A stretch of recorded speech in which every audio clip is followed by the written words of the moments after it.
आप सभी का मंगल हो। नमस्कार। इस वीडियो को बहुत ही गहराई से 2 से 3 बार सुनेंगे तब आपको समझ में आएगा कि मैं कहना क्या चाह रहा हूँ। एक एक शब्द गंभीर हैं कि जरा सा भी अगर आपने बिना ध्यान पूर्वक सुना, कैजुअल ऐसे ही हल्के में, तो आपको ना तो बात समझ में आएगी बल्कि अर्थ का अनर्थ निकलेगा। यहाँ पे मैं क्या कहने जा रहा हूँ, घर में एक भाई, वो आपके घर में 4 लड़के हैं, मतलब 4 भाई हो, 3 भाई हो, 2 भाई हो, एक भाई बहुत ज़्यादा वहमी हो जिसके कारण से घर क्या कहते हैं त्रस्त हो चुका है।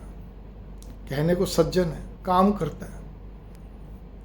एक और उदाहरण, मतलब कई उदाहरण दूंगा। एक दूसरा उदाहरण, एक भाई बहुत सज्जन है, काम कर रहा है लेकिन काम कम करता है, बात फिर उसी ज़्यादा है, बातों के छिलके खूब उतारता रहेगा, बस पूछो मत। जिससे इन सब चीज़ें दूसरे भाई को बड़ी दिक्कत हो रही है, या और 2 अन्य भाई उनको बड़ी दिक्कत हो रही है। एक और स्थिति, एक भाई बहुत सज्जन है लेकिन वो कुछ ज़्यादा ही पैसे से लोगों की मदद करता है।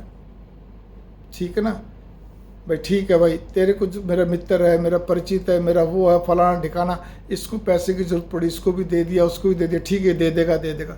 अरे भाई, आप अपने 2 भाई और उनसे बिना पूछे आपने क्या कहते हैं, या आपका एक भाई और आपने बिना पूछे या बस आप अपने जोर आजमाइश करके आपने पैसे देते जा रहे हो। दान धर्म करना वो पूरे परिवार का हिस्सा होता है, लेकिन क्या कहते हैं किसी को उधारी देना, ठीक है ना, उसकी हेल्प करने के लिए, अरे 1-2 को दिया ठीक है, लेकिन जब देखो जब देते चलते तो वो भी कई बार संकट का कारण बन जाता है।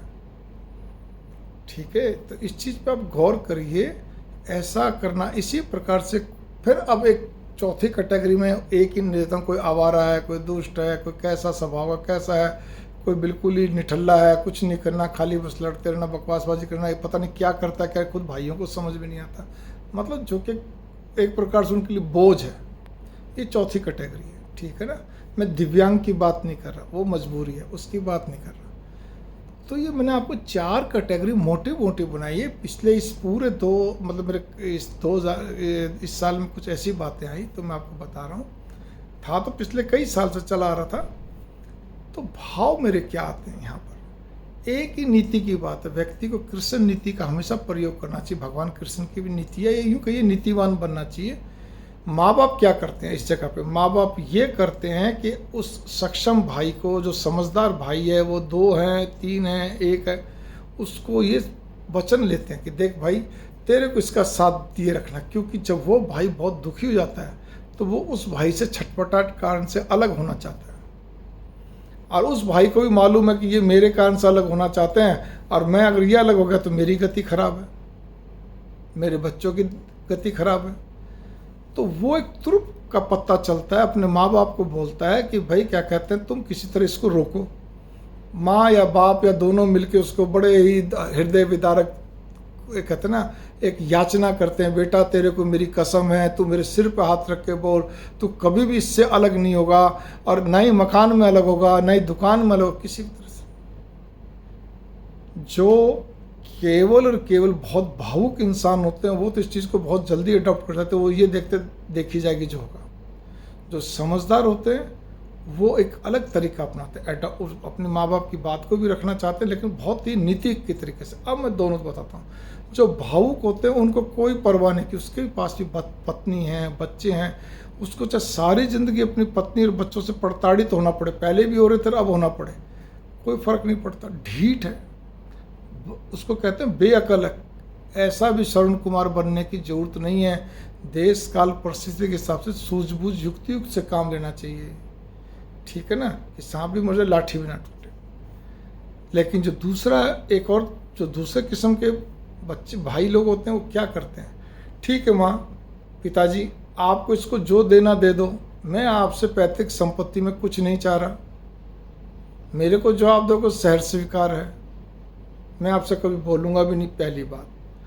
दूसरी चीज़, अगर वो आर्थिक दृष्टि से कमज़ोर है तो उसका मैं मकान वगैरह सब तैयार करवा देता हूँ, या जो भी कुछ है वगैरह, ठीक है, मैं वो भी कर दूँगा। तीसरी चीज़, अगर बहुत ही कुछ भी नहीं करता, कतई निठल्लू है या कुछ भी है, बहुत ही नाम मात्र कमाई है, तो मैं इसकी मंथली बांध दूंगा।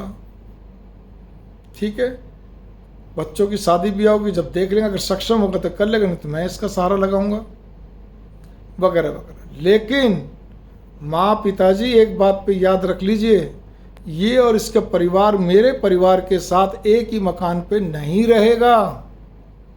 मुझे मेरी जिंदगी चलानी है अच्छे ढंग से, शांत से मेरे को जीवन चलाना है।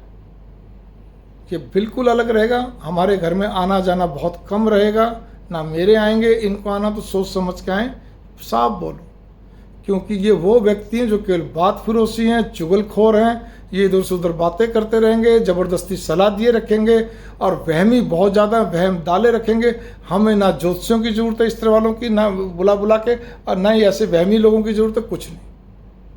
मेरे को ऐसी सजनता वाला भाई नहीं चाहिए, दूर रहे उतना ही ठीक है। आपको ये वचन देता हूँ, इसको कभी भी इसको दिक्कत आएगी तो इसको मैं दूर बैठे साथ दे दूंगा, बस दूर बैठे,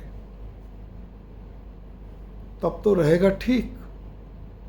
वरना आपके बच्चे और आपकी पत्नी पहले ही प्रताड़ित करते रहो, जीवन भर आपको प्रताड़ित करेगा और आप चैन की नींद नहीं सो पाओगे, काम नहीं कर पाओगे, क्योंकि खेल तो वहीं से बिगड़ा है ना।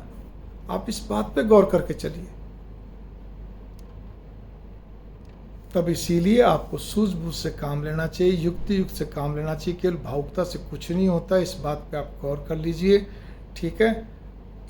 इस तरह वाले में त्याग की बात भी होनी चाहिए, बस त्याग का जो मैंने आपको बता दिया और बाकी सब कुछ। लेकिन दूर रहने से प्रेम भाव बना रहेगा, दूरी ठीक रहेगी, आपका घर शांत रहेगा, अच्छा रहेगा, बढ़िया रहेगा।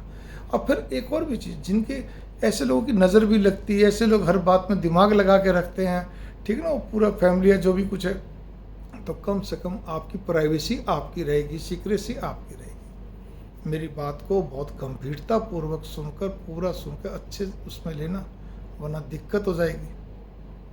इसी तरह किसी भी ऐसे परिवार को जिनकी हाय टोक नज़र बहुत लगती है, उनको भी अपने घर में बुलाना भी समझ लो एक प्रकार से आफत को बुलावा देना है। ऐसे तो परिवार चाहे अपना ही खून हो, दूरी बना के रखो, ठीक है। इस पूरी वीडियो मदद करने के लिए मना नहीं करा, बढ़िया ढंग से करिए। आपका खून है, लेकिन दूरी बनाकर, दूरी नहीं पूरी दूरी बनाकर। मंगल कामना, नमस्कार।